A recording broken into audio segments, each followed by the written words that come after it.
भारत माता की, भारत माता की, भारत माता की। महाराष्ट्र के लोकप्रिय मुख्यमंत्री एकनाथ शिंदे जी, केंद्रीय मंत्रिमंडल के मेरे साथी अनुराग ठाकुर, भारती पवार, निशित प्रामाणिक, महाराष्ट्र के डिप्टी सीएम देवेंद्र फडणवीस, अजित पवार जी, सरकार के अन्य मंत्रीगण, अन्य महानुभाव और मेरे युवा साथियों, आज का ये दिन भारत की युवा शक्ति का दिन है। ये दिन उस महापुरुष को समर्पित है जिसने गुलामी के कालखंड में भारत को नई ऊर्जा से भर दिया था। ये मेरा सौभाग्य है कि स्वामी विवेकानंद की जयंती पर मैं आप सब नौजवानों के बीच नासिक में हूं। मैं आप सभी को राष्ट्रीय युवा दिवस की शुभकामनाएं देता हूं।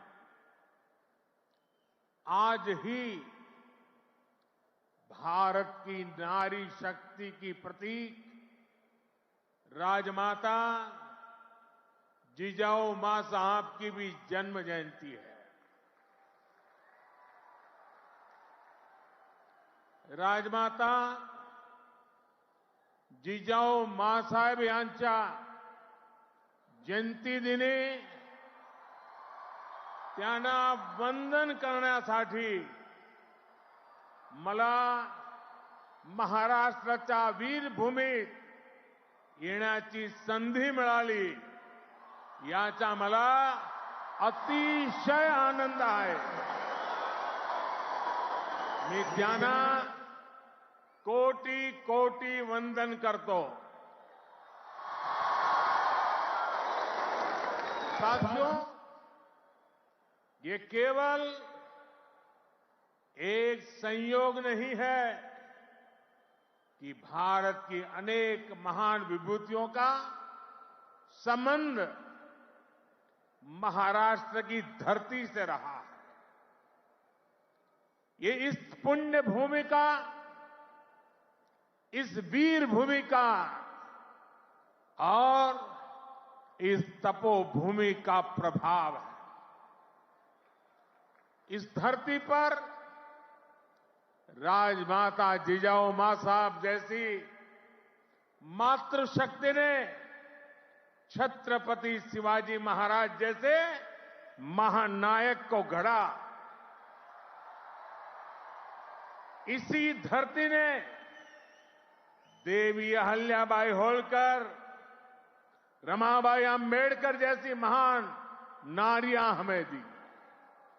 इसी धरती ने लोकमान्य तिलक, वीर सावरकर, आनंद कन्हेरे, दादा साहब पोटनीस, चाफेकर बंधु जैसे अनेक सपूत हमें दिए।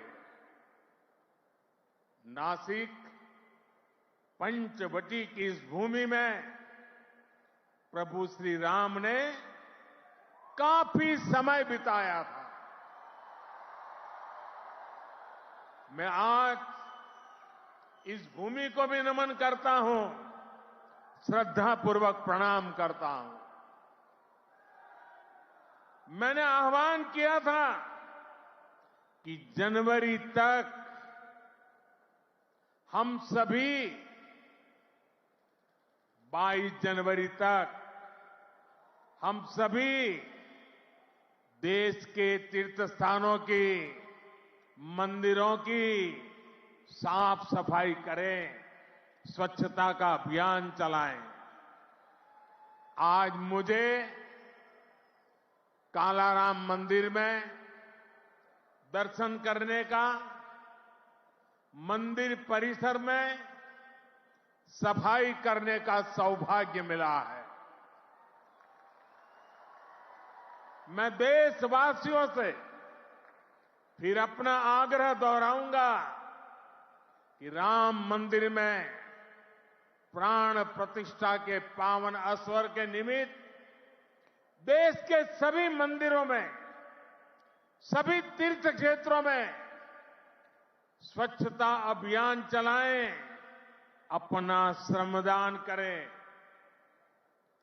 मेरे युवा साथियों, हमारे देश के ऋषियों, मुनियों, संतों से लेकर सामान्य मानवी तक सभी ने हमेशा युवा शक्ति को सर्वोपरि रखा है।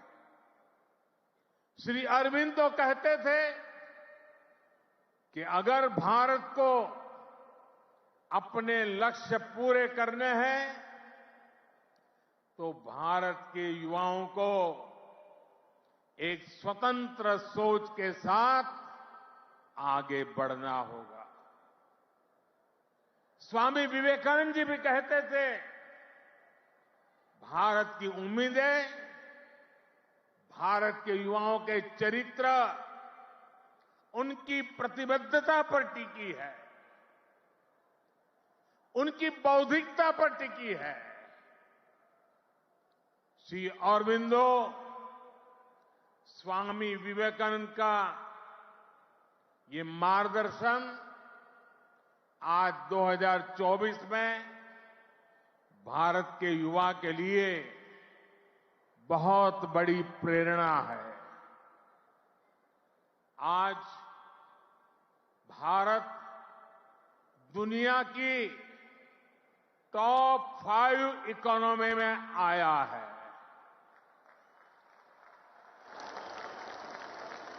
तो इसके पीछे भारत के युवाओं की ताकत है। आज भारत दुनिया के टॉप 3 स्टार्टअप इकोसिस्टम में आया है, तो इसके पीछे भारत के युवाओं की ताकत है। आज भारत एक से बढ़कर एक इनोवेशन कर रहा है। आज भारत रिकॉर्ड पेटेंट फाइल कर रहा है। आज भारत दुनिया का बड़ा मैन्युफैक्चरिंग हब बन रहा है। तो इसका आधार भारत के युवा है, भारत के युवाओं का सामर्थ्य है। साथियों, समय हर किसी को अपने जीवन काल में एक सुनहरा मौका जरूर देता है। भारत के युवाओं के लिए समय का वो सुनहरा मौका अभी है। अमृत काल का ये कालखंड है। आज आपके पास मौका है इतिहास बनाने का, इतिहास में अपना नाम दर्ज कराने का। आप याद करिए, आज भी हम सर एम विश्वेश्वरैया की याद में इंजीनियर्स डे मनाते हैं। उन्होंने 19वीं और 12वीं शताब्दी में अपना जो इंजीनियरिंग कौशल दिखाया, उसका आज भी मुकाबला मुश्किल है। आज भी हम मेजर ध्यानचंद को याद करते हैं। उन्होंने हॉकी की स्टिक से जो जादू दिखाया, वो आज तक लोग भूल नहीं पाए। आज भी हम भगत सिंह, चंद्रशेखर आजाद, बटुकेश्वर दत्त जैसे अनगिनत क्रांतिकारियों को याद करते हैं। उन्होंने अपने पराक्रम से अंग्रेजों को पस्त करके रख दिया था। आज हम महाराष्ट्र की वीर भूमि पर हैं।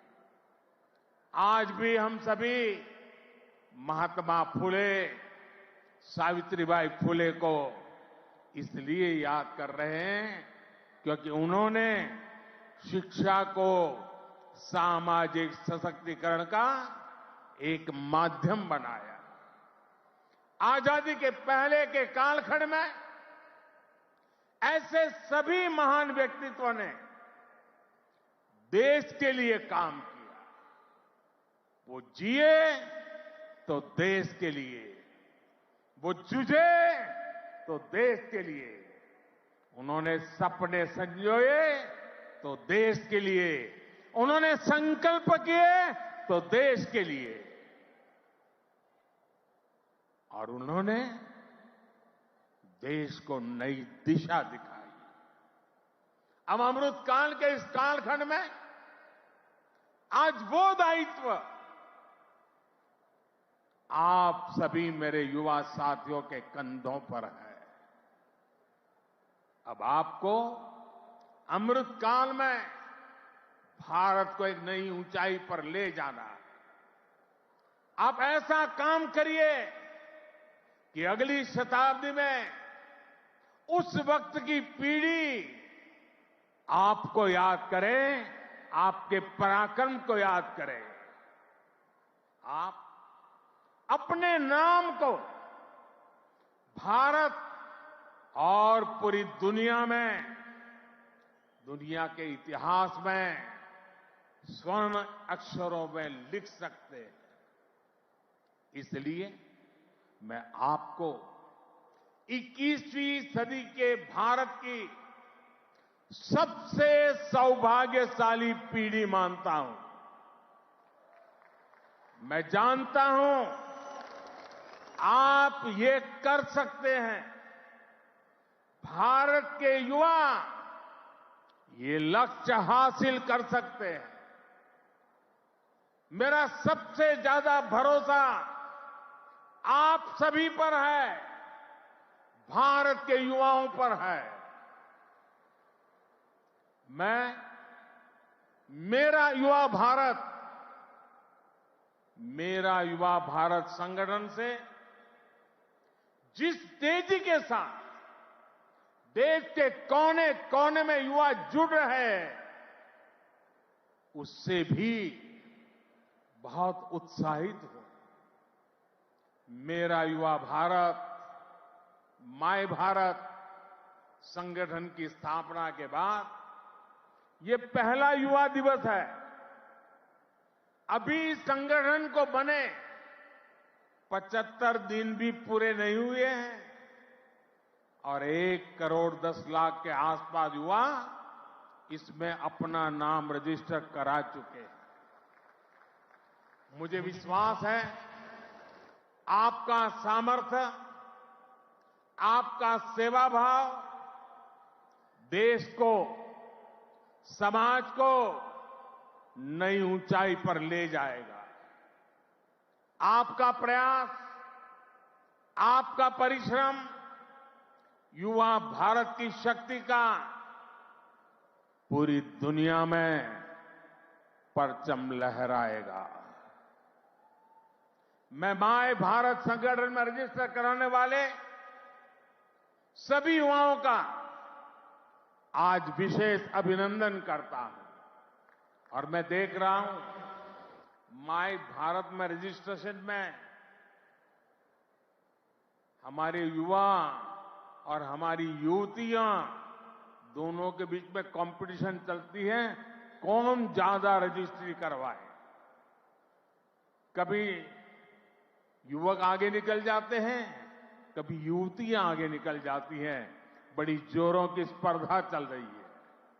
साथियों, हमारी सरकार को अब 10 साल हो रहे हैं। इन 10 वर्षों में हमने पूरा प्रयास किया है कि युवाओं को खुला आसमान दे, युवाओं के सामने आने वाली हर रुकावट को दूर करे।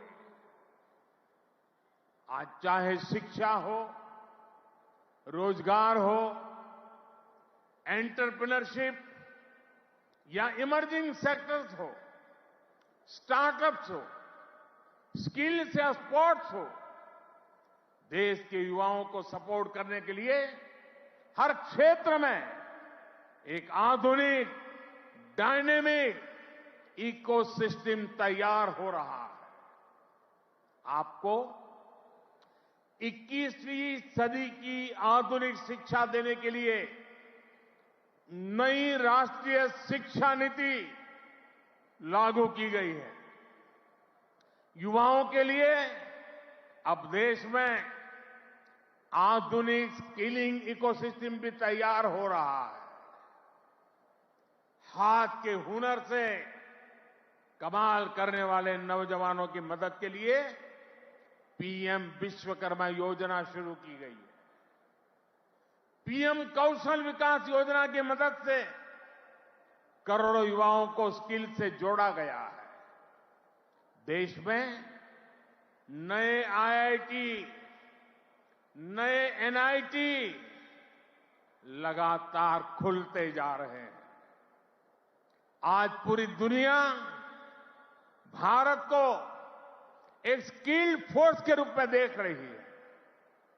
विदेश में हमारे युवा अपना कौशल दिखाया पाए, इसके लिए सरकार विदेश जाने वाले युवाओं को ट्रेनिंग भी दे रही है। France, Germany, UK, Australia, Italy, Austria जैसे अनेक देशों के साथ सरकार ने जो मोबिलिटी समझौते किए हैं, उसका बड़ा लाभ हमारे युवाओं को मिलेगा। साथियों, युवाओं के लिए नए अवसरों का आसमान खोला जाए। सरकार इसके लिए हर क्षेत्र में पूरी शक्ति से काम कर रही है। देश में ड्रोन सेक्टर के लिए नियम सरल बनाए गए हैं। सरकार आज एनिमेशन, विजुअल इफेक्ट्स, गेमिंग और कॉमिक सेक्टर्स को प्रमोट कर रही है। एटॉमिक सेक्टर, स्पेस और मैपिंग सेक्टर को भी खोला गया है। आज हर क्षेत्र में पिछली सरकारों से 2 गुनी, 3 गुनी रफ्तार से काम किया जा रहा है। ये जो बड़े बड़े हाईवे बन रहे हैं, वो किसके लिए है? आपके लिए, भारत के युवाओं के लिए। ये जो नई नई वंदे भारत ट्रेनें चल रही है, वो किसकी सहूलियत के लिए? आपके लिए, भारत के युवाओं के लिए। हमारे लोग विदेश जाते थे, वहां के पोर्ट, वहां के एयरपोर्ट देखकर सोचते थे कि भारत में ऐसा कब होगा। आज भारत के एयरपोर्ट्स दुनिया के बड़े से बड़े एयरपोर्ट का मुकाबला कर रहे हैं। कोरोना के समय आपने देखा है, विदेशों में वैक्सीन के सर्टिफिकेट के नाम पर कागज थमाया जाता है। ये भारत है जिसने हर भारतवासी को वैक्सीन लगाने के बाद डिजिटल सर्टिफिकेट दिया। आज दुनिया के कितने ही बड़े देश हैं जहां पर लोग मोबाइल डेटा इस्तेमाल करने से पहले 100 बार सोचते हैं। वहीं आप भारत के युवा हैं जो इतना सस्ता मोबाइल डेटा इस्तेमाल कर रहे हैं कि दुनिया के लोगों के लिए अजूबा है, कल्पना से परे है। साथियों, आज देश का मिजाज भी युवा है और देश का अंदाज भी युवा है।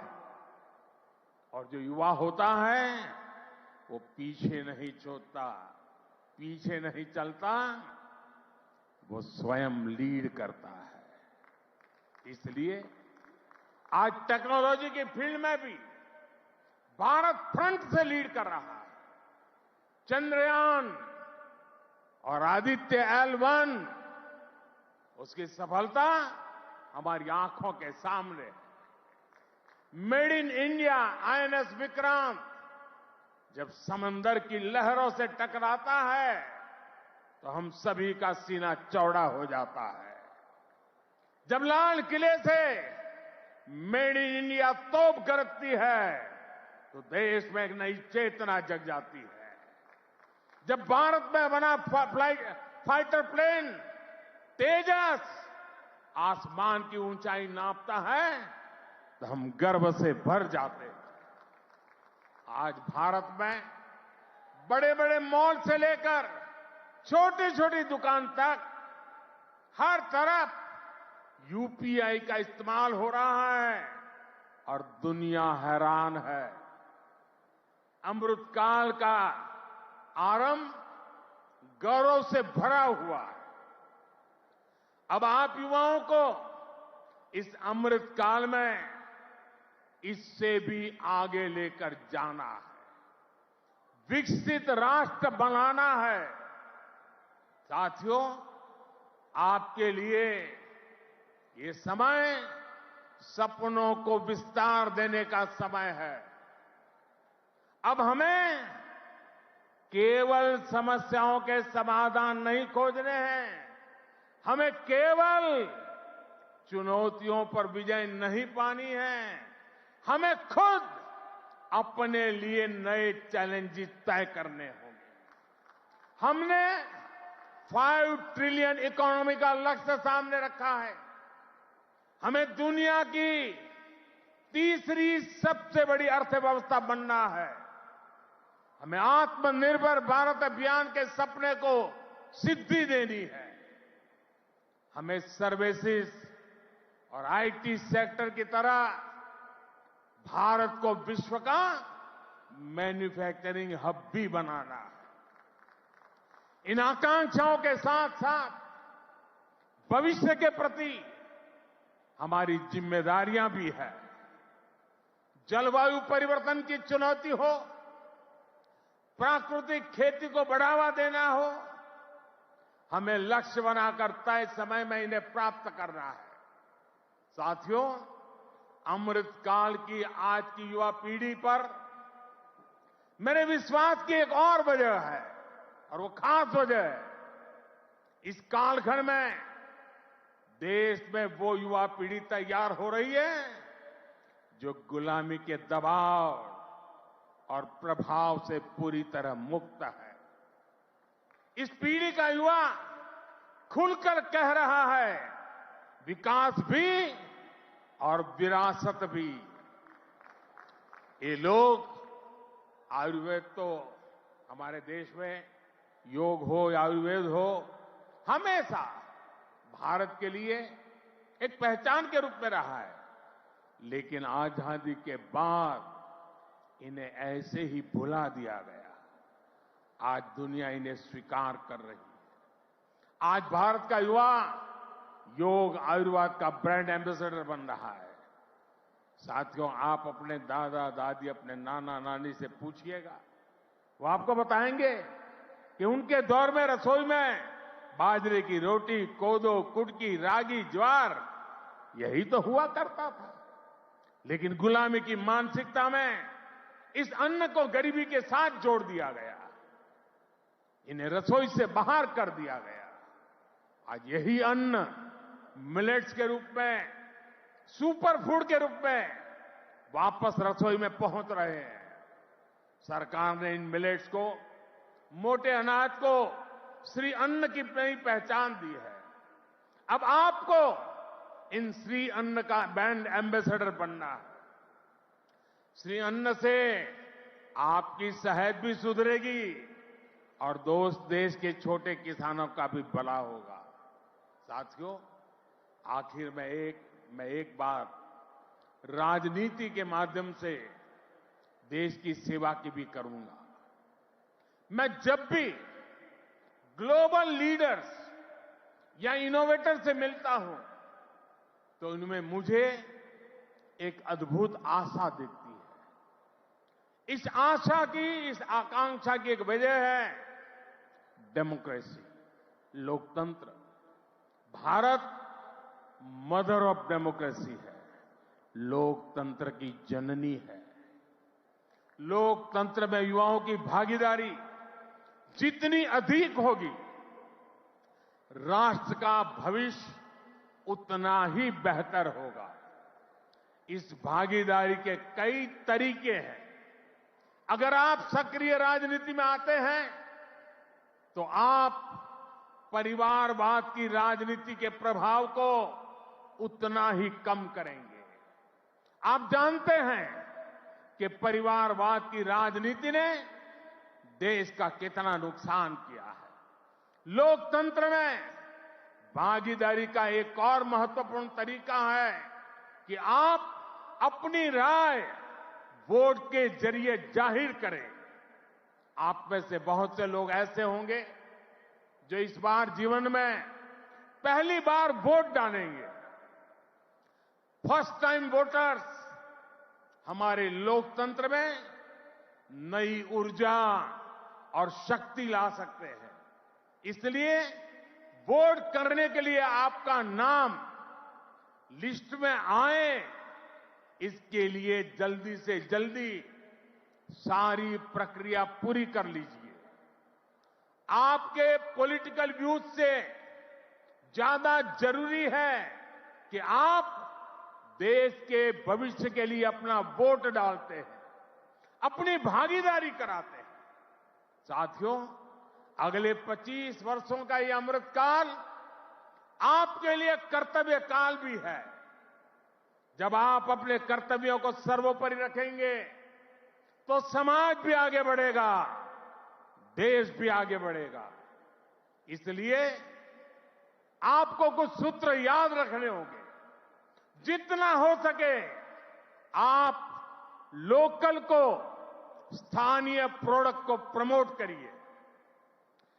मेड इन इंडिया प्रोडक्ट का ही इस्तेमाल करिए। किसी भी तरह की ड्रग्स और नशे की लत से बिल्कुल दूर रहिए। इन्हें अपने जीवन से दूर रखिए। और माताओं, बहनों, बेटियों के नाम अपशब्दों का, गालियों का इस्तेमाल करने का जो चलन है, उसके खिलाफ आवाज उठाइए, इसे बंद करवाइए। मैंने लाल किले से भी इसका आग्रह किया था, आज फिर से दोहरा रहा। साथियों, मुझे विश्वास है आप सब, हमारे देश का एक एक युवा अपने हर दायित्व को पूरी निष्ठा और सामर्थ्य से पूरा करेगा। सशक्त, समर्थ और सक्षम भारत के स्वप्न की सिद्धि का जो दीप हमने जलाया है, वो इसी अमृत काल में अमर ज्योति बनकर विश्व को प्रदीप्त करेगा। इसी संकल्प के साथ आप सभी का बहुत बहुत धन्यवाद। भारत माता की दोनों मुट्ठी बंद करके पूरी ताकत से आप जिस राज्य से आए हैं वहां तक आपकी आवाज पहुंचनी चाहिए। भारत माता की, भारत माता की, भारत माता की, भारत माता की। वंदे वंदे वंदे वंदे वंदे वंदे वंदे वंदे वंदे। धन्यवाद।